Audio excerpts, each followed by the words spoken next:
তো বস, আজকের এই ভিডিওতে আমরা আরও একটা সাউথের থ্রিলার ছবি নিয়ে কথা বলবো, যেটা রিসেন্টলি অ্যামাজন প্রাইমে এসেছে।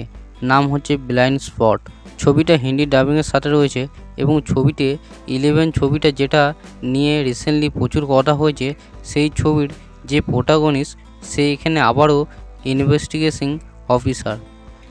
তো কেমন লাগলো এই ছবিটা? এই ছবিটা 90 মিনিটে যেগুলি হয় ওরকমভাবেই বানানো এবং ছবির ফার্স্ট হাফ তো পুরোই ওয়ান লোকেশন বেসড। তারপরে ছবিটা আরও টুইস্ট অ্যান্ড টার্ন আসে। আমি এটা বলতে পারি, তোমার কাছে যদি বেশি কোনো অপশান না থাকে, তুমি একটা হালকা ফুলকা থ্রিলার দেখতে চাও, তাহলে এই ছবিটা দেখতে পারো। বিশাল এক্সপেকটেশান কিছু রেখো না, একটা দারুণ মাইন্ড ব্লোয়িং কিছু দেখতে পাবে, ওরকম কিছু ভেবো না। তার কারণ আমি দেখি বহু লোক সোশ্যাল মিডিয়াতে এই ছবিগুলো নিয়ে প্রচুর লেখে যে একদম আউট অফ দ্য বক্স কিছু দেখলাম, রাজশাসনের মতো কিছু দেখলাম, একটা বেশ ভালো ছবি হয়েছে। ঠিক আছে, তুমি একবার দেখলে, কিন্তু পুরো অডিয়েন্স যারা, তারা ঠিক ছবিটার টুইস্ট অ্যান্ড টার্ন ধরে ফেলবে। যারা প্রচুর থ্রিলার ছবি দেখে নিয়েছে তাদের জন্য এটা ব্যাপকভাবে ওয়ার্ক করবে এমনটা একেবারেই নয়। ছবির গল্পটা আমি একটু করে বলছি। একটা বাড়ি যেখানে হাজব্যান্ড ওয়াইফের মধ্যে সমস্যা হচ্ছে এবং সে রাগ করে একটা রুমে চলে যায়। তারপরে সেই মেয়েটির দেহ পাওয়া যায়।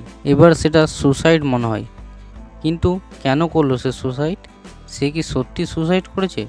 এরপর ইনভেস্টিগেশন কোথায় যাচ্ছে এবং এর পেছনে কে রয়েছে, এর থেকে বেশি জানতে হলে অ্যামাজন প্রাইমে গিয়ে উইথ ইংলিশ সাবটাইটেল বা হিন্দি ডাবের সাথে ছবিটা দেখতে পারেন। ছবির পজিটিভ দিক, নেগেটিভ দিক। আমার কাছে ছবির জন্য কিছু পজিটিভ দিক রয়েছে, আবার বেশ কিছু নেগেটিভ দিকও রয়েছে। প্রথম পজিটিভ দিক, ছবির ফার্স্ট হাফ সেটা খুবই ভালো। এবার ছবিটা বাজেট খুব বেশি নয়।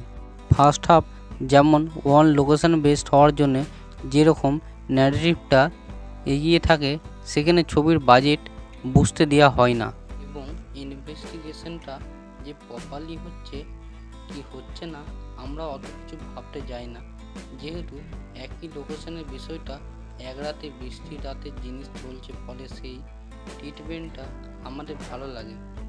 সেকেন্ড হচ্ছে, এখানে মোটামুটি সবারই পারফরমেন্স ওকে, কারণ পারফরমেন্স এক্সট্রা অর্ডিনারি নয়, আবার কারো পারফরমেন্স একদম রদ্দি জালিও নয়। ছবিটা না শুরু থেকে 15 মিনিট করে করে এপিসোড ফরম্যাটে ডিজাইন করা, মানে প্রথম 15 মিনিট গল্পটা একদিকে যাচ্ছে, তুমি ভাবে এ তো 15 মিনিটেই ছবি শেষ। তারপরে আবার 15 মিনিট তোমার মনে হবে আচ্ছা এবার তাহলে শেষ, তারপরে মনে হবে আবার 15 মিনিট। তো এই যে প্রত্যেকটা ক্যারেক্টার একটা করে 15 মিনিট গল্প নিয়ে গেছে এবং সেখানে একটা হাই পসিবিলিটি রয়েছে তাদের আবার টার্ন নিচ্ছে। তো এই ট্রিটমেন্টটা স্ক্রিন প্লেতে ফার্স্ট হাফে সেটা খুবই এঙ্গেজিং, যেটা ভালো লাগে, এবং যে ছবির ব্যাকগ্রাউন্ড স্কোর সেটা ডিসেন্ট। ফার্স্ট হাফে যেরকম লুক অ্যান্ড ফিল তারা ধরেছে সেটাও ডিসেন্ট লাগে। তো ওভারঅল তুমি যদি একটা ঠিকঠাক ছবি দেখতে চাও একটা বড় টুইস্টের সাথে, তাহলে তুমি ছবিটা দেখতে পারো। এবার যদি ছবির নেগেটিভ দিকের কথা বলি, প্রথম নেগেটিভ দিক হলো ছবির সেকেন্ড হাফে ছবিটি যেরকমভাবে যায় তোমার মনে হবে বিষয়টা এই জায়গা থেকে এরকমভাবে আস্তে আস্তে পড়ছে, আবার এরকম ধরনের ছবি দেখতে ভালো লাগে না গো। যেখানে টুইস্টটা দেখিয়ে দেওয়া হলো, তারপর বলা হচ্ছে এই টুইস্টার পেছনে থাকার কারণ কী, তারপর সেই ক্যারেক্টার নিজের যে ব্যাক স্টোরি সেটা রিভিল করছে, তার সাথে কি হয়েছে, সে কেন করছে।